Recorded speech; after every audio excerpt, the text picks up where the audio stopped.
Hello everyone, we are live and I am joined by Kate Strachnyi.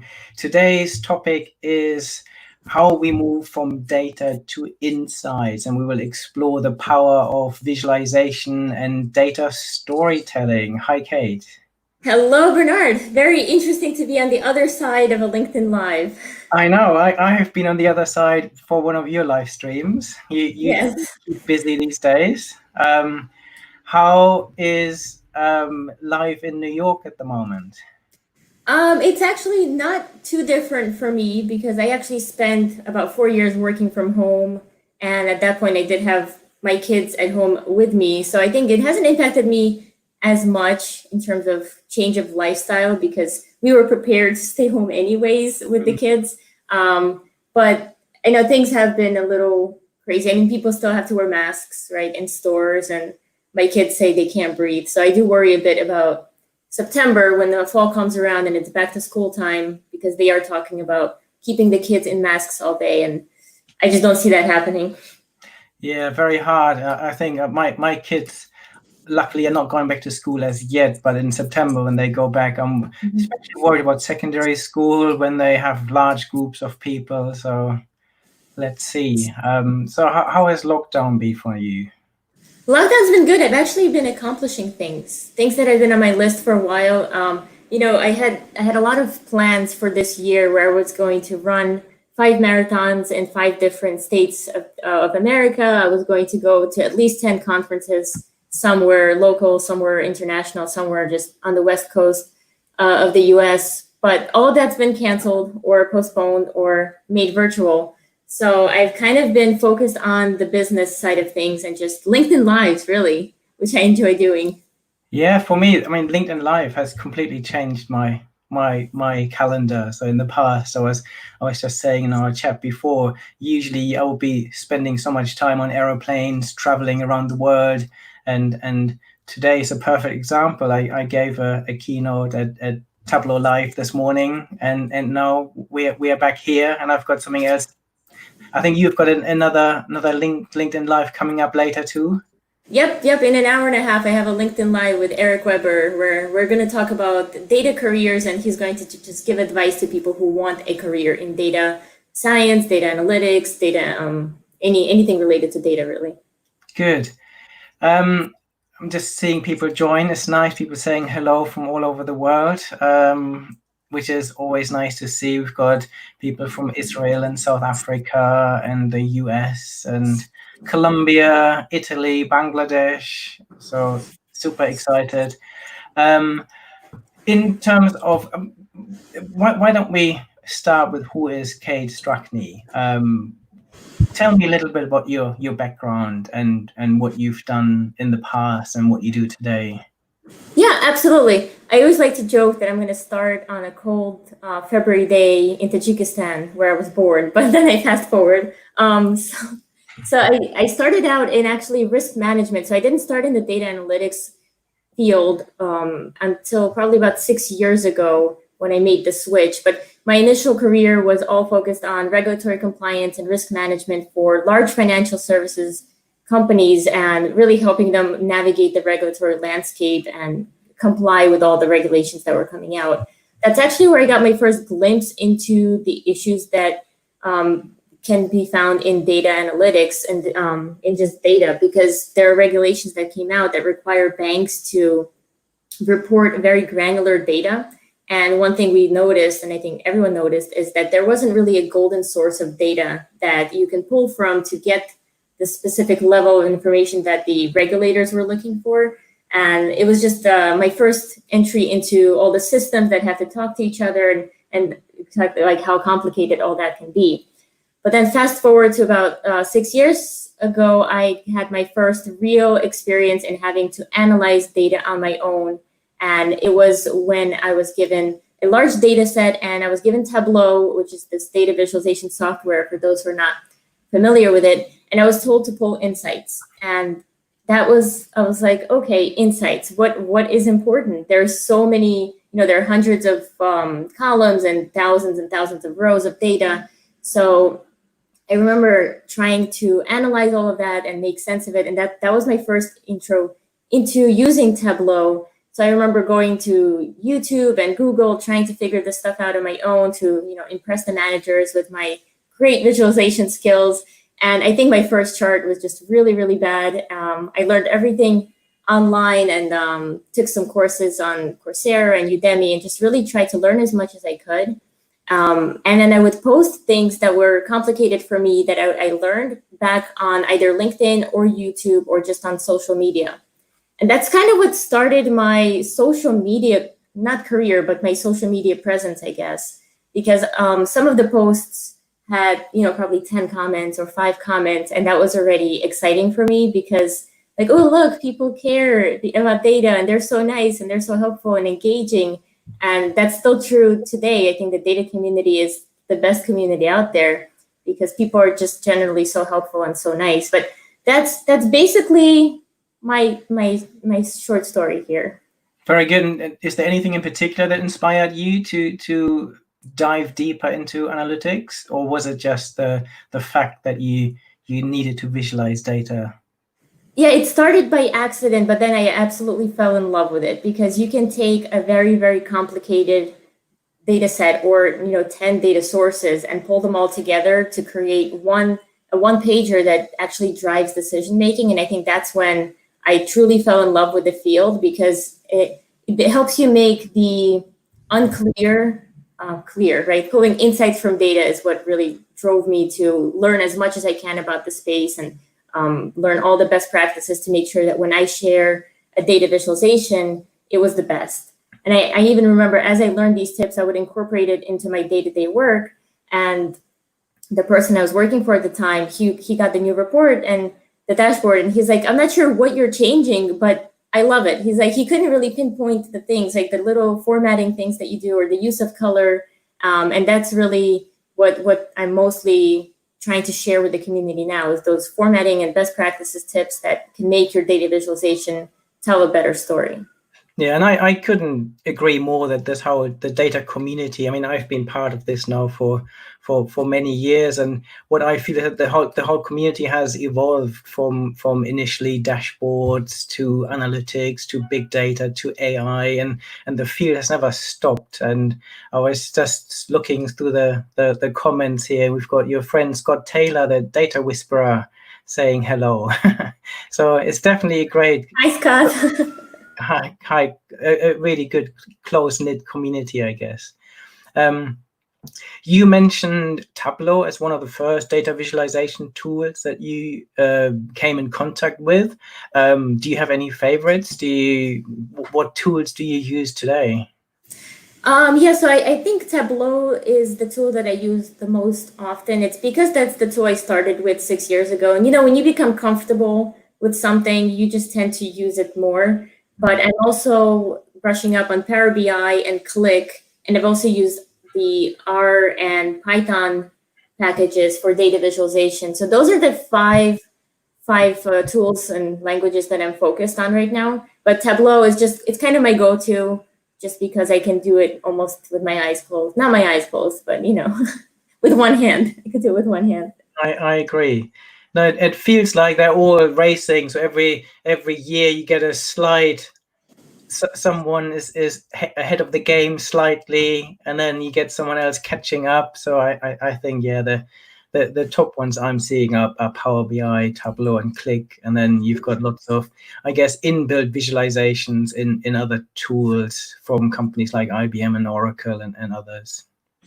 Yeah, and I know there are so many others cropping up, right? There's Domo. I know you mentioned Looker, and there are just others cropping up trying to stand out and innovate. And who knows, maybe there will be a new company next month that comes out and takes over. I think that's the beauty of the competition is it's great for us end users because we keep getting new tools that enable us to do things maybe easier or that look better. So I'm all up for it to see what happens. So what do you see as some of the common and biggest challenges around data visualization? What are some of the biggest issues that analysts are faced with when it comes to visualizing data and communicating data? Yeah, I think that's a great question. I think one of the challenges that data analysts face is maybe a lack of domain expertise, right? Not knowing exactly what looks good, what good is and what bad is for that industry. And I don't think the data analysts have to become experts in the domain, but I think it's working very closely with the business or whoever or the finance department, whoever you're trying to visualize data for, to make sure that when you're visualizing the data, you're understanding the reasoning behind why we're doing this data visualization. How is it going to be used? I think we're very quick to pull the trigger on the data visualization software. It makes it very easy for us to just click, drag, drop, and we have our chart and dashboard ready without much thought. And I think that it's good and it's bad. It's good because it enables anybody to just visualize their data, but I think it also makes it easy for those who don't necessarily understand what the data is telling them to visualize it and potentially put dashboards out there that lead to inaccurate decision making. So the main knowledge is one. The other one I'd say is selecting the right chart. I think once you've worked in the space long enough, you know which chart to use for which data type, and you know what's going to work best. And I think it does take some practice, but there are some hard and fast rules that you can follow. For like if you're trying to show time series data, you use a line graph. If you're trying to show proportions, you can use a tree map, or in some cases a pie chart. And I can do a whole session on pie charts and best practices on those. I know there are some very strong opinions on never use pie charts or sometimes use pie charts, but there are some best practices that you can follow, right? Like for making a decision on when to choose which chart.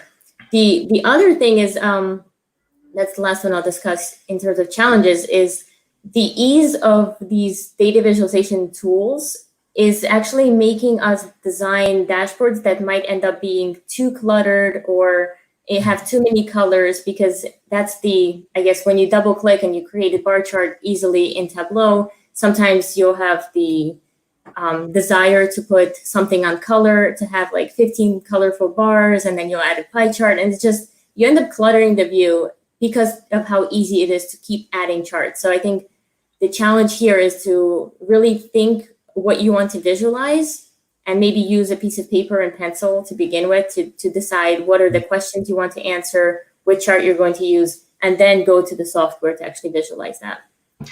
Yeah, I couldn't agree more. This is, for me, you made the point that there isn't really a clear course out there. There isn't, usually people have never been taught data visualization as part of any courses on statistics in the past. It was all focused on how you turn data into insights, but not how you then communicate those insights most effectively. I feel that some of this is changing now, but in the past it was almost impossible to find this data. You had to go beyond the data science field to find that. And I also feel lots of people that have become data analysts, they've been trained a while ago, and they've maybe not focused on data visualization as much as on using the tools and using the statistics to turn data into insights. Yeah. Absolutely. And I couldn't agree more. Asking the right questions. I think this is something I've been preaching for so many years. And one of my favorite quotes is from Mark Twain, when he said, I didn't have enough time to write a short letter, so I wrote a long one. And I sometimes feel that we do this with data a lot, that we tend to, people get overexcited about their dashboard tools and all the different formats and tools they can use, and they make it too cluttered, too busy, and it's so much easier to simply give people lots of data rather than really sitting down and thinking about what data they should be, or what information people actually need, and then how you best visualize that. Yeah, I think there's one question or one statement that people say, just because you can visualize it doesn't mean you should visualize it. So definitely thinking through what you actually want to tell your audience, and then go to the visualization. I couldn't agree more. So we said we would share some best practices with the audience. So if you would highlight your main recommendations, if you said these are real takeaways for anyone listening who is interested in visualizing data and better data storytelling, what will be your key recommendations and best practices? Yeah, absolutely. I'll actually start with one I've learned recently, and I did this to an extent, but I had Alberto Cairo on my show probably 2 weeks ago, and he's a big name in the data visualization space. For those who have not heard of him, he wrote How Charts Lie, The Functional Art, and he's got so many books coming out, and he's written other books. But anyways, one thing he told me, and he said he took this from someone else as well, I forget who he credited, but when you're starting out with your dashboard, one tip he had was to write the paragraph first. So write the paragraph of what you want to tell your audience, right? You want to tell them sales have been decreasing the past quarter because blah, blah, blah, right? So write that 4 or 5 sentence paragraph first. And I've heard this said in other words where they say write your tweet first because it's like that short few bullets that you want to share. And then use each of those sentences as a title or header for your charts. Right. So if you're thinking to show sales trends in the past few quarters, then you might want to design a line graph. And obviously, you've already analyzed the data at that point because you had to analyze it in order to write that paragraph. But then you think about, okay, we're working with time series data, so we probably need a line chart. We're talking about trends, so we can add a trend line. And then you design the visualization for each of those titles. And what that allows you to do is when your audience receives the dashboard, they can simply read the titles of each of the charts and be able to understand what they're looking at. Then they can use the chart to actually, visualize that data and see it in their mind. Other tips, and I could probably spend hours talking about formatting. I'll go through this quickly, but basically keep it as simple as possible, right? I think people tend to add in images and grid lines or using the standard default settings of the data visualization software that might have black grid lines or thick gray grid lines that can actually detract from your audience's attention. Paying attention to tick marks. It's really like the little things that you can tweak in your data visualization that can simplify it. So whether it's rounding your numbers up or including useful information via annotations or subtitles, it's really these tiny little changes that you can make to take your visualization from, looking good, which I think most of the data viz softwares end up looking good, but you can make it look great and actually effectively tell that story. The other large component that I focus on a lot in data visualization is the use of color. Unless you're visualizing something related to Skittles or the rainbow, we don't need to see all the colors in there. So I think you can use color and it has to be very intentional. So for example, the color gray, I think, is probably one of the most important colors that you can use in your data visualization because you can make all of your supporting or secondary data points in the view gray so people can actually understand what they're looking at, but then using darker or bolder colors to actually highlight and alert your audience and basically direct their attention to what you want them to look at. I could talk about color all day though, so I'll probably stop here because I don't want to take up 20 minutes of talking about color, but that's definitely something you need to keep in mind. Like there's color blindness that you need to take into account. There's the fact that your data visualization might be printed in black and white because not everybody uses the color printer. So you have to keep all of these things in mind when you're visualizing data. Yeah, I agree. And the analogy I use is that I think when you want to visualize data, it's useful to put yourself into a position of a journalist. Mm-hmm. So for me, journalists analyze, they investigate a story, they analyze a story, and then they collect lots of data, but then they don't just dump all of the data into the newspaper. They will very carefully craft a front page of the newspaper. And for me, it starts with the headline. So exactly like you said, what's the tweet? What do you actually want to communicate here? So for me, this is the headline where you actually articulate what is this data telling me. And then the two other components of any useful newspaper front page is a picture where you then visualize data. And I think all the points you've made I would completely agree with, that we need to find useful visualization of the data, make it as simple as possible. But then I also find it's really important to bring in a narrative. So it's just visualizing the data for me is not enough. I think when you look at a newspaper front page, you have the headline, you have a picture, but then you also have a short narrative that summarizes the key insights and puts it all into context. Do you feel that narratives have a role in dashboards? I actually suggest subtitles for adding some additional insights. For example, if you're visualizing two categories and your title is sales have gone up, and then in the subtitle you can use like category 1 has increased by X%. So I add a little bit more context in the subtitles. And then additionally, if I really wanted to like highlight an outlier in a scatter plot or something similar, I use annotations. So I think it also depends on where your data visualization is going, because in a lot of cases, I focused on management reporting for the most part in my prior role. And in that sense, we weren't able to put too much text in there. It was just like a very interactive dashboard where people would see their KPIs, profit ratios, all that kind of stuff. In that case, I think text is helpful.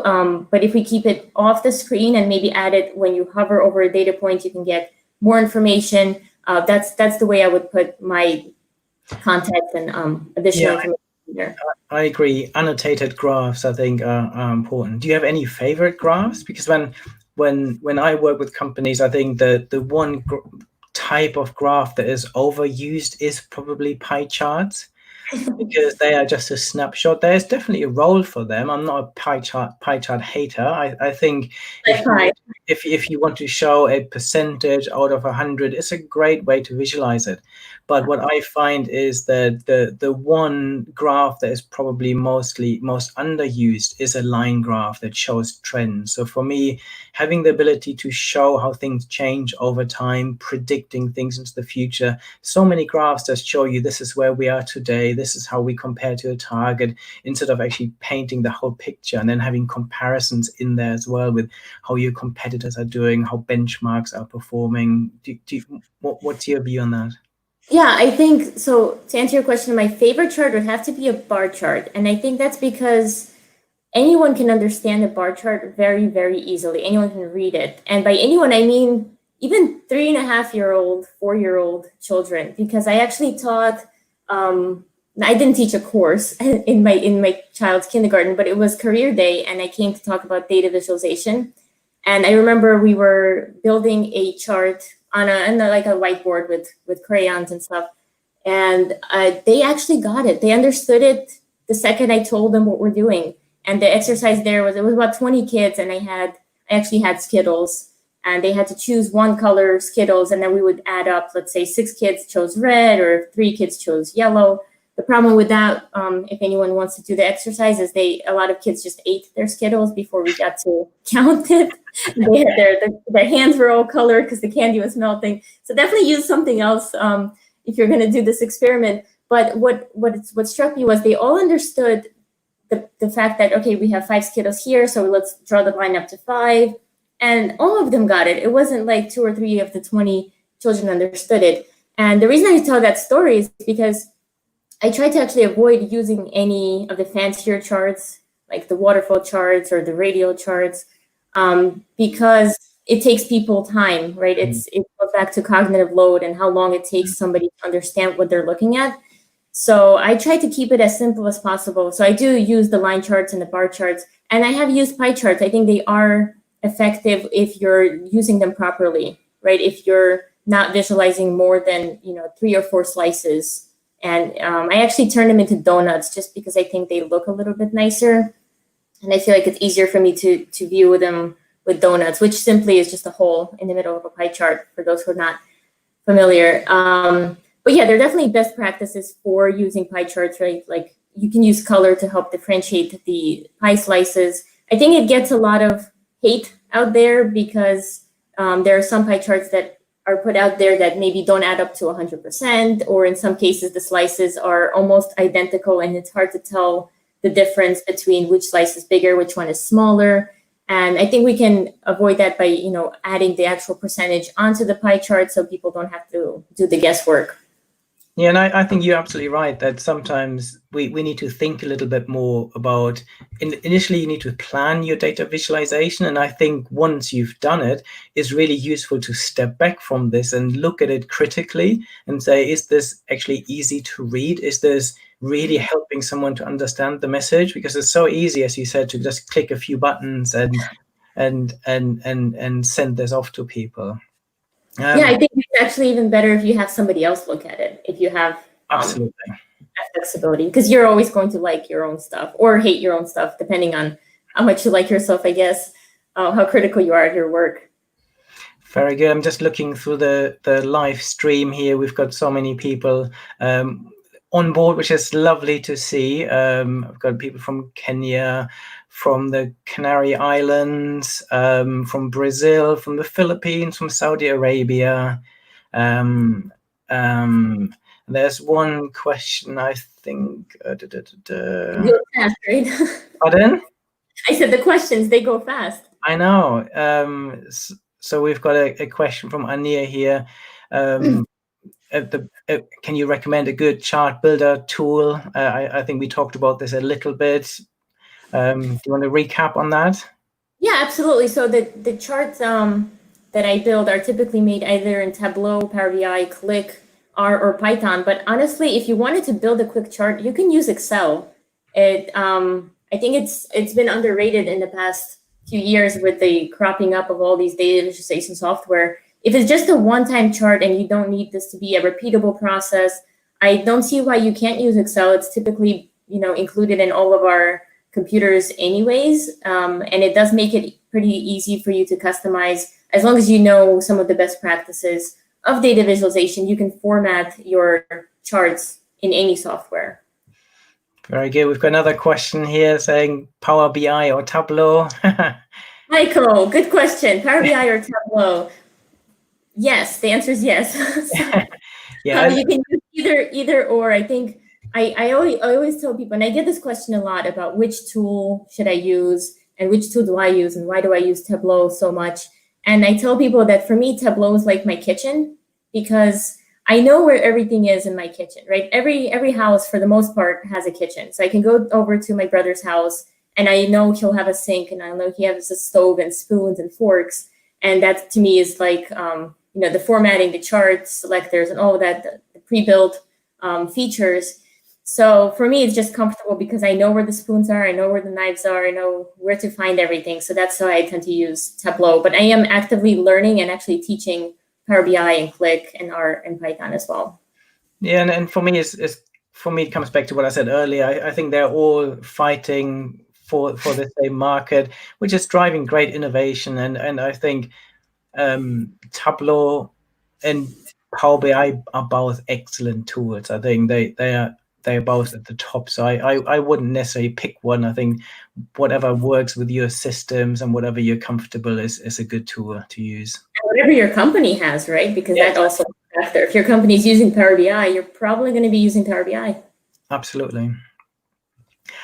Have you got any thoughts on data democratization? I mean, this is obviously a big challenge. What I see in practice is that in the past, it all came down to data analysts and the data science team in the organization.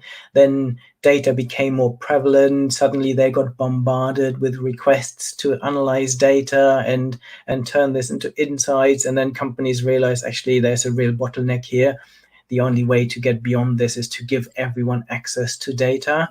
Should everyone have access to everything? So yeah, let's talk about that. Data democratization, data for all, right? I think before we give data to all, I think we need to maybe go over the hurdle of data literacy and make sure people understand data. And I'm a big proponent. I think everyone should be able to analyze data, and I think they should have access to analyze data. But I think it has to be done in a way where we also educate and train those individuals who have access, so they know what they're looking at and they know the impact of the charts that they're putting out there. One case in point here is the COVID pandemic that we're still going through right now. You might have seen on social media a lot of charts and graphs cropped up of people trying to, well, there are some really great visualizations, right, that use the data properly and have visualized charts in a great way. And in some cases, people are using this data to practice their data visualization skills for the first time, right? They're like, oh, great, data, let's make a chart. And in some cases, I think that's very worrisome because people see these charts and they might either get scared unnecessarily or they might feel at ease unnecessarily, because this is something that's impacting lives in a big way. So I think we definitely have to be careful with how we use the data. I think we're going to be in slightly this period where for the next few years where people are trying to visualize data and analyze data, and we're trying to give data for all, but at the same time, trying to train people and make sure that they're doing it in the right way, and building the data literacy skills for those that don't necessarily work in the data or the tech industry, to make sure that they understand what they're looking at, they can read what they're looking at, analyze, and come to conclusions on their own. So we avoid misleading, right? Because that's a big thing that can be done with data visualization, is misleading your viewers. There was actually a chart that Eric Weber posted, I believe last week, that I ended up redoing. Maybe I'll share a link afterwards in the comments, but it was basically a bar chart of number of COVID cases for 5 days in Florida. And it was a bar chart that, let's say, had 3,000 and it had a bar this size, and then it said 5,000 and then it was a bar this size, and 2,000 and the bar was this size. And it wasn't even consistent. So it was just, the bars were random colors, they were random sizes. It seems the sizing was just guesswork. But the numbers were, I think, consistent with the actual data source. So I'm not sure yet if this was an attempt to mislead the viewers. This was on some news channel in Florida, or if this was just truly a mistake, which I feel like it's just very hard to make that kind of mistake. Even if you try, you have to really work to do that. Yeah, for me, I think improving the skills that people have to handle data, to find the right data, to turn it into insights is absolutely vital. And data literacy is usually the biggest inhibitor that I see in organizations, where it's so easy for companies, especially if they've been listening to the sales rep from data visualization tool companies, say, you just buy our tools, you give everyone access to data, they can do their own analysis and slice and dice and drill down, and then somehow it doesn't happen. So how do you make data democratization work? How do you make sure that everyone is able to use data? How do you turn this into reality? Yeah, I think so the point I made in the very beginning, where the data analysts have to work with the domain experts, I think in this case, you have to have the domain experts or the business or those who are not maybe as data literate work with the data analysts. So I think it all comes down to collaboration and teamwork and exchanging information from one person to another. And it will take time, but I think just like regular literacy, I think data literacy won't even be something we talk about much in the future, because I think it will just be part of the curriculum and in schools. And I hope to see this. I even wrote a book with Jordan Morrow called Data Literacy for Kids, to try to motivate children to become more data literate. It was a very, very basic book for little kids, but I think the goal here is to just get those people working together, the business with the data analysts, to ensure that each of them know what they're doing. Yeah, I completely agree. And for me, the key is that the communication between the business and the data science is there. So one of the best practice examples for me is how Walmart approached this when they created their data cafes. So what they basically did in their headquarters is they created like a Starbucks coffee shop, where any business user could come in, grab a coffee, and then sit down and say, okay, I've got this business challenge, this business question. Have we got data? Can we somehow analyze this data to help me answer my questions and address the challenge? And then the person you sit down with is a business analyst or a data scientist who can then take you through this and say, this is how you use the tool, this is where the data sits, this is how you bring it together. So I wonder if we can do something like that virtually within companies, right? To have office hours, like data analyst office hours, where somebody just sits there and helps because we can't really have the cafes now, right? And absolutely, and Walmart as a global company, they wanted to make sure that even people, if they are working in a supermarket here in the UK, to have access to this data. And what they did is they created these virtual data cafes. So you have to get your own coffee, but then you could sit down and sit with people. So it's interesting. Oh, that's really good. And I think the other important aspect is when I work with Shell, for example, and help them create their data strategy, we emphasize the role of data translators and some business functions that span both the business and the analytics community. So someone that understands both sides, it's not necessarily a data scientist, it's not a business expert, but can speak both languages and therefore facilitate this dialogue, which I think is really important. Yeah, I could see that being very, very helpful, because I still think most companies have them in silos where they're off on their own doing their own thing. Very good. We've just seen a comment here from Scott saying tools are great, but don't forget the data. Of course, the data whisperer. Absolutely. No, I couldn't agree more with you, Scott. I think some other key barriers is actually having access to the right data, the right quality of data. I think organizational culture comes into all of this, that you have the right data governance and right data quality. And any views on that, Kate? Yes, absolutely. So Scott always reminds everybody that it's not only the analytics side of things, but it's also the data story. Not the data story that we think of when we're talking about data, because we automatically think of data visualization and communicating that. But Scott also talks about master data management and basically the story of how did that data point get to where it was, and how do we manage all of that. And data quality, I mean, that's such an important topic. I'm actually pretty focused on that area now, because I think the more data we have, the more difficult it is for us to maintain proper quality of data. And I know there are tools out there, iData, for example, that's really actively trying to work on making sure that companies have the proper data quality, especially as they go through mergers and they're trying to merge all the data across companies. Another company, Rivery, I know, is trying to help with getting data from different sources into one, what they call River. So connecting all those streams, because it's really when you get a big, full picture of your data that you can get the really interesting insights that are starting to come out. You can still get insights from single sources, but it's basically a siloed view, right? So it's when you can put all those puzzle pieces together that you can get the beautiful data picture. I agree. I've got another question here from Israel saying, talking about colors and in charts, I think, how many colors are we talking about when it comes to data visualization? I go with 5. Yeah. Less is more. I think less is more. You need to ask yourself, and the really great way to do this is use a grayscale, right? Print it out and or just use gray for the beginning. Build your entire data visualization in gray.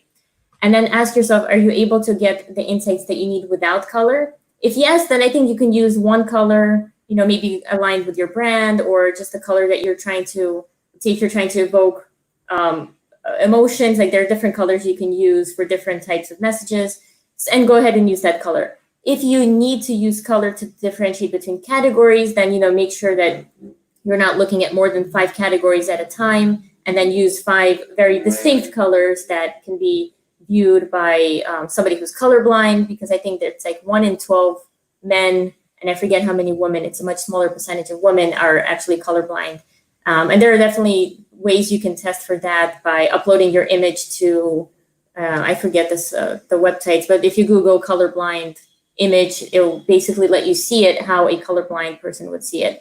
And then just making sure those categorical colors are different enough so people can understand the differences. So yes, 5. That's my answer. Yeah, I think it's a great idea. Starting in gray, I always advise companies to use really muted colors and pastel colors, because I think when it comes to data visualization, people like red, amber, and greens and the big emphasis colors. And what I always say is that actually those colors have a role to play in nature, and usually they are attracting attention, or they're warning signals saying this is dangerous, this is poisonous, and therefore if we use too many of those colors, we actually start stressing people out and we're distracting from the key messages. So as you said this before, they're actually really figuring out what do I want to highlight and then use those colors purposefully to highlight what you actually want to say. Let me see what else.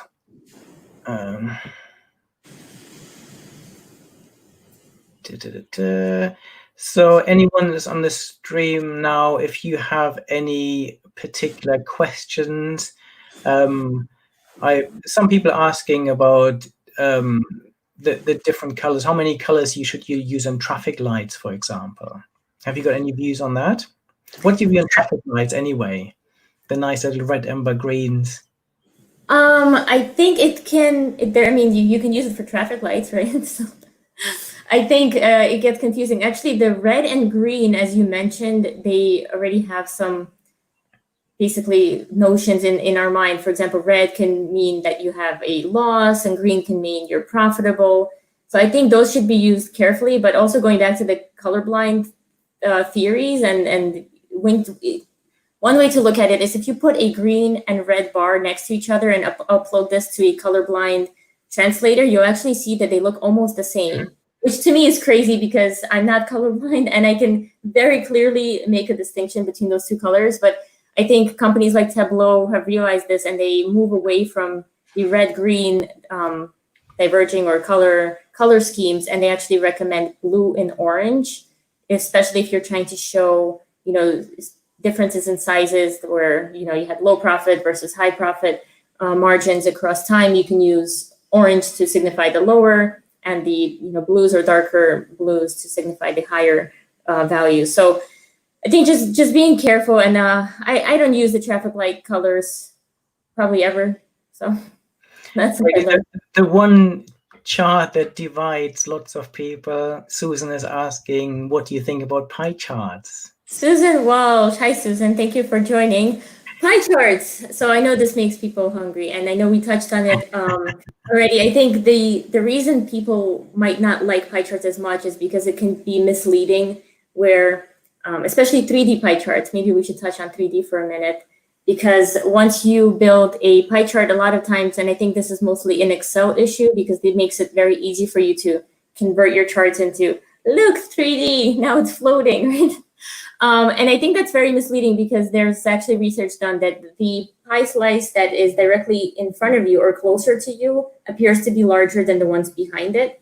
But pie charts in general can be difficult for us because humans don't have the ability to differentiate between the sizes of the slices, as well as we can differentiate the sizes of bar charts or rectangular figures. So that's why tree maps, I think they're also called Miko charts, or I forget the other name for it. But tree maps is basically taking a square pie, right, and cutting them into large and smaller rectangles based on the proportion. Again, going back to like taking a part of 100%, and if something is 50%, you'll be half that rectangle. And that's just easier for humans to see. So thank you, Susan. But I try to stay away from pie charts, but I do know clients want them. And in that case, you just have to be really careful about how you design it. Yeah, my advice always is to try to avoid pie charts unless you have a really good reason to use them. I think they're, as I said, the most overused chart. And for me, one of the biggest bits of advice is, if you want to use a pie chart, at least order the slices of the pie in order of size. So you either start with the smallest and move to the biggest, or the other way around.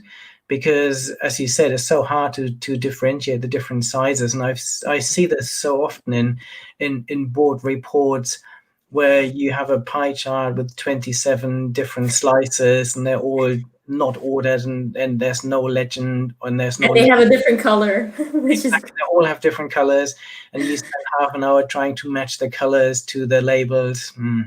Yeah, I think the other thing is if you're ordering them by size, the other thing to consider is starting, if you think of a clock, and starting at that 12 o'clock for that first slice, and then putting your biggest slice there, and then continuing on to get to the smallest. Very good. I think Susan's question was loaded because this is what she just put. Susan. Very good. They can be, yes.